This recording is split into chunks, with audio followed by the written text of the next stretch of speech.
ito bibigyan ko lang kayo ng travel tips lalo na pag pupunta kayo dito sa Hong Kong.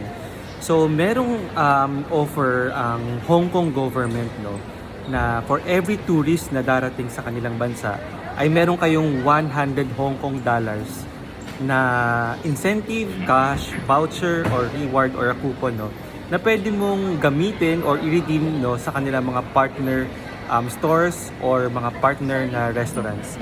So, ganito ang itsura niyan, guys, no. So, yan.